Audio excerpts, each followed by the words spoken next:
자, 수업 시작하겠습니다. 오늘 할 부분은 집합이에요. 집합. 그래서 집합의 뜻, 집합이 뭔가부터 시작해서 집합을 어떻게 표시하는가, 그런 것들에 대해서 한번 생각을 한번 해보겠습니다. 자, 집합의 뜻, 사전적인 의미를 살펴보면 집은 모을 집이에요. 모으다라는 거예요. 그 다음에 합은 합할 합이에요. 따라서 집합의 사전적인 의미는 모아서 한데 합하는 것, 그걸 집합이라고 하는 거예요. 그게 사전적인 의미예요. 모아서 한데 합하는 거, 다 모으는 거구나, 즉 일종의 모임이구나 라고 생각하시면 돼요. 그럼 이제 수학적 의미에서 집합은 무엇일까? 이제 수학적 의미에서 살펴보면, 수학적 의미에서 집합은 그 대상을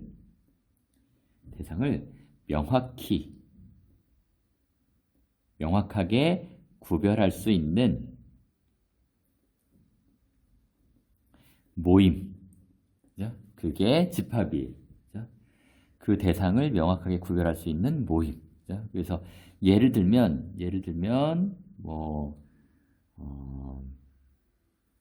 우리 학급에 잘생긴 남학생들의 모임. 그럼 얘는 집합이에요, 아니에요? 잘생겼다는 기준이 모호하잖아요. 따라서 대상을 명확하게 구별할 수가 없어요. 따라서 얘는 집합이 아니에요. 자, 그러면 우리 학급에 여학생들의 모임, 얘는 어떨까요? 자, 우리 학급의 여학생들의 모임, 얘는 우리 학급의 남학생, 여학생은 분명하게 대상을 구별할 수 있잖아요. 따라서 얘는 집합이 되는 거예요.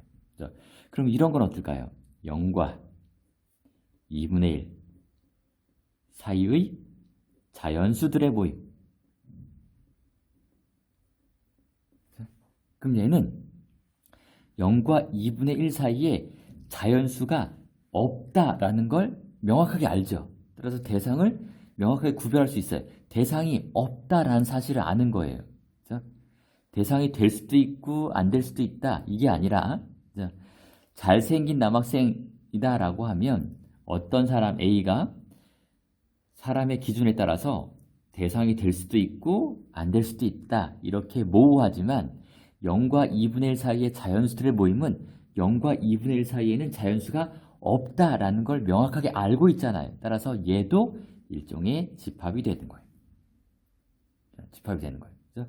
그리고 그 대상을 명확하게 구별할 수 있는 모임, 그 집합에서 그 대상, 즉 집합, 즉 모임의 대상 하나하나, 그것을 유식한 말로 원소라고 얘기해요.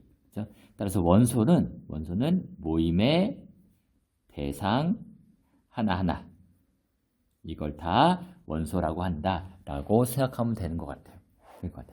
자, 일반적으로 표시를 할 때 집합은 알파벳의 대문자로, 그다음 원소는 알파벳의 소문자로 주로 표시를 해요. 그래서 알파벳 대문자, 알파벳 소문자로 집합을 표시한다라고 이해하시면 되는 거예요. 그래서 집합 A, 집합 B, 집합 C 그러면 대문자로 이렇게, 원소 A, B, C 그러면 소문자로 이렇게 표시를 하는 거예요. 그리고 원소 A가 집합 A의 원소일 때, 원소 A가 집합 A 원소일 때, 원소 두 개가 나왔으니까 그냥 A가 집합 A의 원소일 때 다음과 같이 얘기하겠다라는 거예요. 자, 어떻게 얘기하냐면 A는 집합 A에 속한다 라고 얘기하겠다라는 거예요. 그죠? 그리고 A는 집합 A에 속한다, A가 집합 A 원소다 라는 것을 기호로는 이렇게 쓰겠다라는 거예요. A가 집합 A의 원소이다, 이렇게. 자, 요 글자는 원소를 나타내는 영어 엘리먼트, 그 앞 글자 E를 기호한 거예요. E가 이렇게 써지는 거죠. 그래서 여기를 지운 거예요. 그래서 이렇게 표시하겠다라는 겁니다.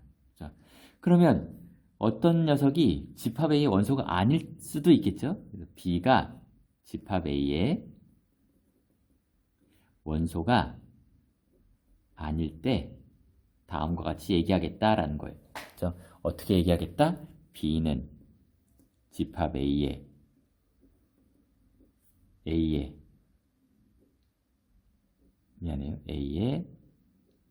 속하지 않는다. 자연스럽죠? 원소다, 원소가 아니다. 이거 부정한 거잖아요. 그러니까 속한다, 속하지 않는다. 부정하면 되는 거죠. 그럼 기호는 어떻게 쓰면 될까요? 어렵게 생각하지 말고 B가 A의 원소가 아니다. 이렇게 표시해 주면 되는 거예요. 자, 네. 그래서 예를 들어서 자, 정수의 집합을 정수들을 다 모아놓은 거예요. 정수의 집합을 Z라고 하면, 자, Z라고 하면 다음과 같은 얘기를 할 수 있는 거죠. 마이너스 3은 Z의 원소죠. 2분의 1은 Z의 원소가 아니죠. 따라서 이렇게 표현을 할 수 있겠다라는 거예요. 자, 있겠다라는 거예요. 그래서 그러면 집합이 그 대상을 명확히 구별할 수 있는 모임이라고 했잖아요. 모임이에요. 그죠? 그러면 모임은 이쪽 모임도 있고 이쪽 모임도 있고 이렇게 모임이 많을 수 있잖아요. 그죠? 그럼 그 많은 모임들을 구분을 지어줘야 돼요. 그죠? 구분을 지어줘야 돼요. 그래서 모임을 구분 지을 때 주로 많이 쓰는 방법이 이제 중괄호를 많이 쓰는 거예요. 중괄호를 많이 쓰는 거예요. 그죠? 중괄호. 그래서 집합을 어떻게 표시하겠느냐? 그런 것도 한번 생각을 한번 해보자라는 거예요. 그래서 집합의 표시법. 집합의 표시법. 집합을 표시하는 방법. 그죠? 표시법이죠. 자, 집합을 표시하는 방법은 크게 세 가지가 존재해요. 세 가지. 그죠? 그리고 집합은 어쨌든 모임이니까 모임을 구별하기 위해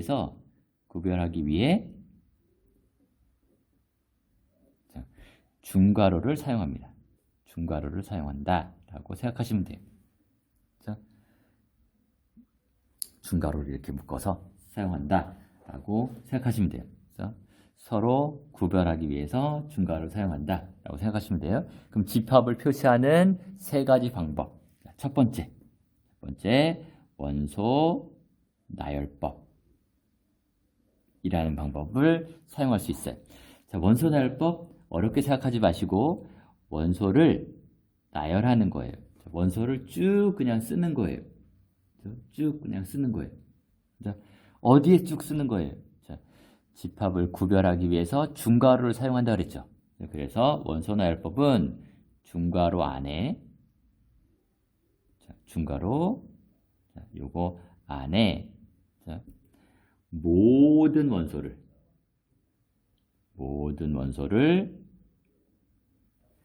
나열해서 표현하는 방법. 그걸 원소나열법이라고 얘기하는 거예요. 자, 예를 들어서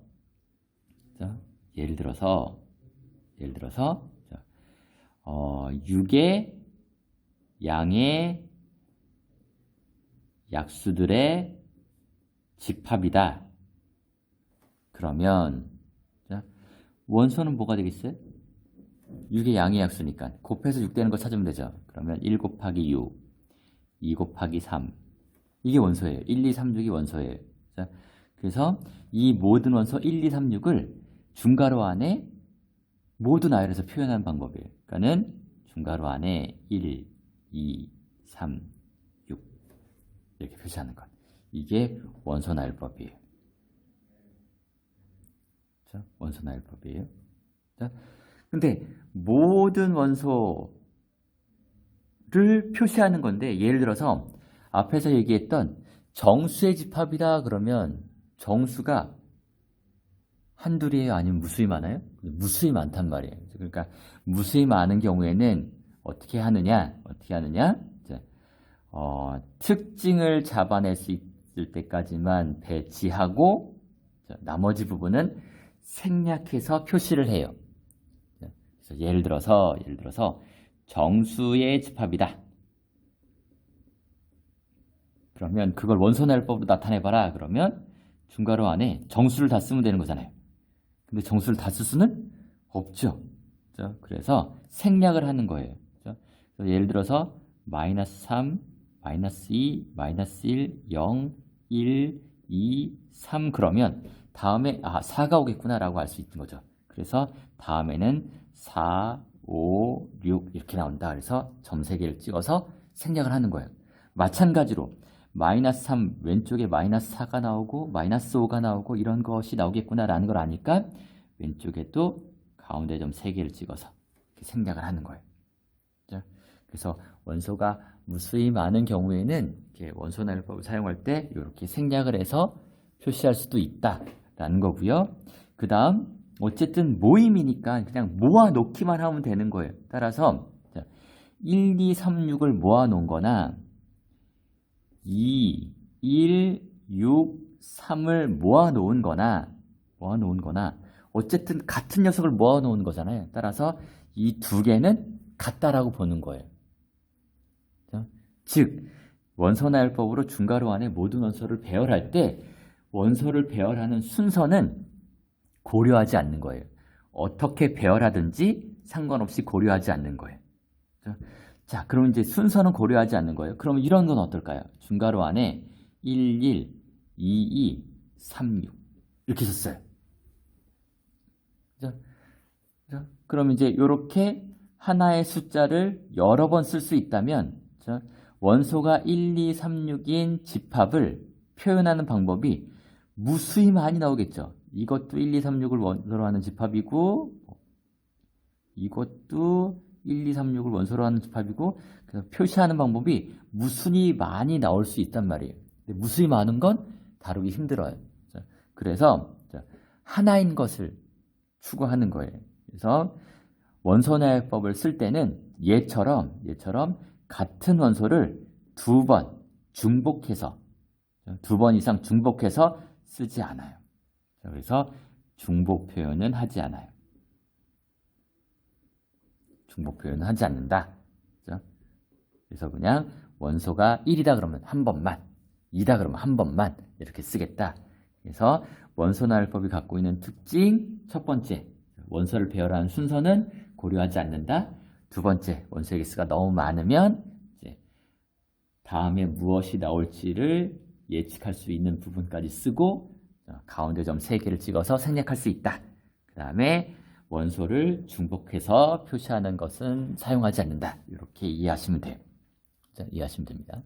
되겠죠? 그 다음 두 번째 방법은 조건제시법이라는 방법이 있어요. 자, 조건제시법이에요. 그죠? 말 그대로 조건을 제시한다라는 거예요.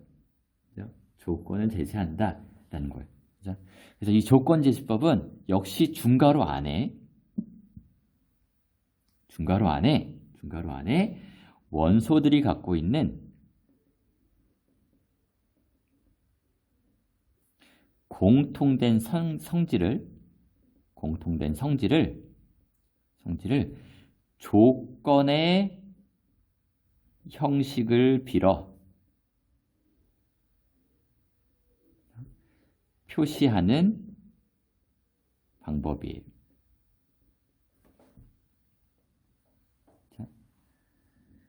또는 조건의 형식을 빌어 제시하는 방법이라고 생각할 수도 있어요. 제시하는 방법. 자, 그러면 조건의 형식. 자, 조건이 뭐냐라는 거죠. 조건. 자, 조건은 문자의 값에 따라 참, 거짓이 바뀌는, 변하는 문장 또는 식, 이게 조건이에요. 자, 그러면 문자의 값에 따라 참, 거짓이 바뀌는 문장 또는 식이 조건이다. 그럼 예를 들면 x 더하기 2는 0. x에 관한 1차 방정식인데 조건이죠. x의 값이 마이너스 2면 참이고 마이너스 2가 아니면 거짓이니까. 이런 거 조건이에요. 그 다음에 x는 짝수다.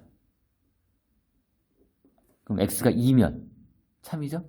x가 3이면 거짓이죠. 이런 거 조건이에요. 그래서 조건의 형식을 빌어서 제시하는 방법이에요. 따라서 조건의 형식을 빌어서 쓰는 거니까 당연히 문자가 필요해요. 그래서 문자가 필요해요. 그래서 예를 들어서 6의 양의 약수들의 집합이다. 그러면 원수들이 갖고 있는 공통된 성질은 6의 양의 약수죠. 따라서 공통된 성질이 6의 양의 약수인 거예요. 그런데 조건의 형식을 빌어야 되는 거니까 문자가 필요해요. 그래서 문자를 주로 x를 많이 써요. 그래서 x는 6의 양의 약수예요. 그래서 이 조건의 형식을 빌어서 표시하는 거예요. 조건의 형식을 빚는 건데 조건에서 우리의 관심사는 뭐겠어요? 참이 되는 순간이겠어요? 거짓이 되는 순간이겠어요? 그렇죠. 당연히 참이 되는 순간이에요. 그래서 요 x는 6의 양의 약수이다라는 조건을 참되게 하는 x값을 다 모아놓은 것이다 라는 뜻에서 요 앞에 x를 이렇게 써주는 거예요. 그렇죠? 그래서 얘가 공통된 성질, 그 다음에 그렇게 되는 x들이 원소, 그리고 x들을 다 모아놓은 것. 그래서 요게 조건을 참되게 하는 x들을 다 모아놓은 것. 이렇게 표시하는 게 조건 제시법이다 라는 거예요.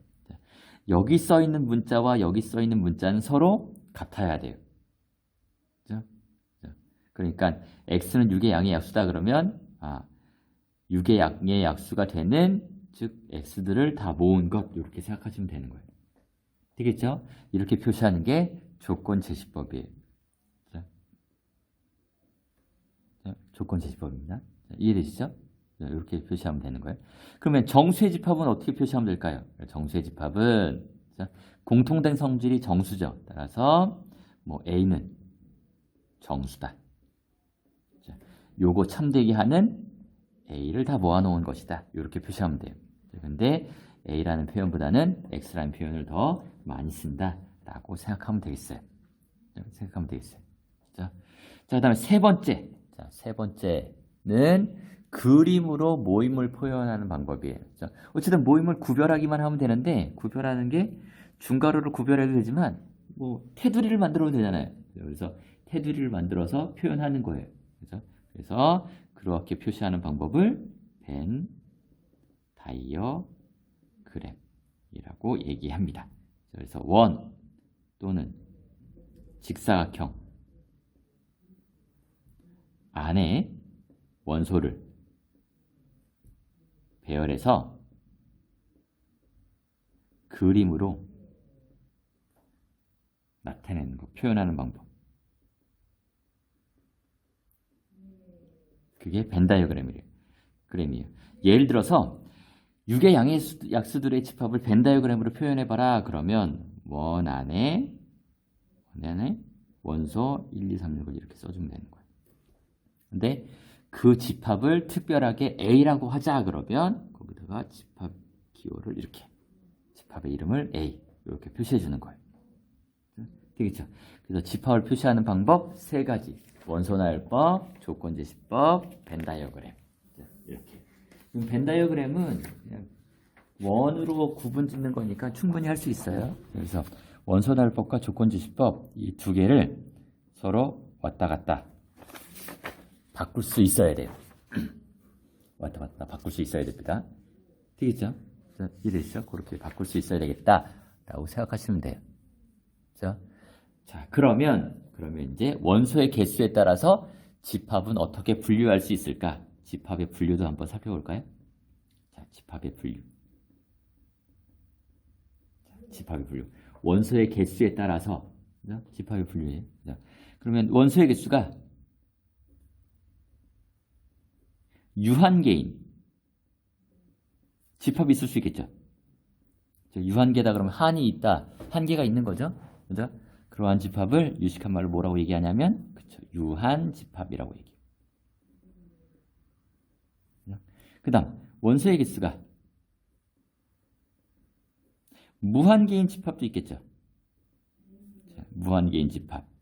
자, 얘를 유식한 말로 뭐라고 얘기하냐면 무한집합이라고 얘기하는 거예요. 그죠? 근데 이제 우리가 앞에서 0과 2분의 1 사이에 있는 자연수의 모임. 그건 집합이라고 했어요? 집합이 아니라고 했어요? 그렇죠. 집합이라고 했어요. 그렇죠? 그런데 원소가 있어요? 없어요? 원소가 없어요. 그래서 원소가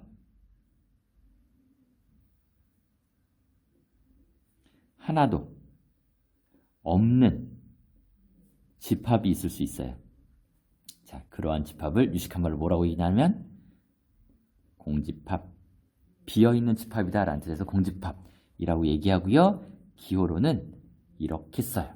자, 동그라미에 오른쪽 사선을 그어서 이렇게 사선을 걸어서 네, 공집합. 자, 또는 원소가 아무것도 없는 집합이에요. 근데 원소를 표현하는 방법이 집합을 표현하는 방법이 중괄호 안에 원소를 배열하잖아요. 그럼 중괄호 안에 아무것도 안 쓰면 원소가 없는 집합이겠죠. 그래서 이렇게 쓰기도 해요. 근데 이 표현보다는 얘를 더 많이 써요. 그래서 얘가 공집합이다 라고 생각하시면 되는 거예요. 그렇죠? 공집합의 얘는 0과 1 사이에 있는 모든 자연수의 모임, 뭐 이런 거 공집합의 얘가 될 수 있고, 또는 이제 어떤 것도 될까요? 이런 것도 되지 않을까요? x들의 모임인데 x제곱 더하기 1은 0, x는 실수. 제곱해서 마이너스 1이 되는 실수는 없으니까 이런 것도 공집합이 되는 거예요. 이해되시죠? 이해되시죠? 자, 그리고 집합 A가 유한집합일 때, 즉 원소의 개수가 유한할 때, 집합 A의 원소의 개수를 자, 기호로 다음과 같이 나타내요. A의 원소의 개수다 그래서 괄호치고 앞에 n을 붙여요. 원소의 숫자 넘버 앞글자 n을 사용해서 이렇게 표시합니다. 예를 들면 B라는 집합이 여기는 A라고 쓰고 B라고 썼네요. 그럼 A라는 집합이 앞에 썼던 1, 2, 3, 6 이다. 그러면 NA는 뭐예요? 그렇죠. A의 원소의 개수 1, 2, 3, 6 4개. 그래서 4. B가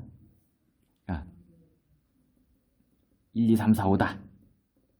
그러면 B의 원소의 개수는 뭐예요? 그렇죠. 5개, 5다. 이렇게 얘기하면 되는 거예요. 되겠죠? 자, 그러면 공집합의 원소의 개수는 몇 개예요?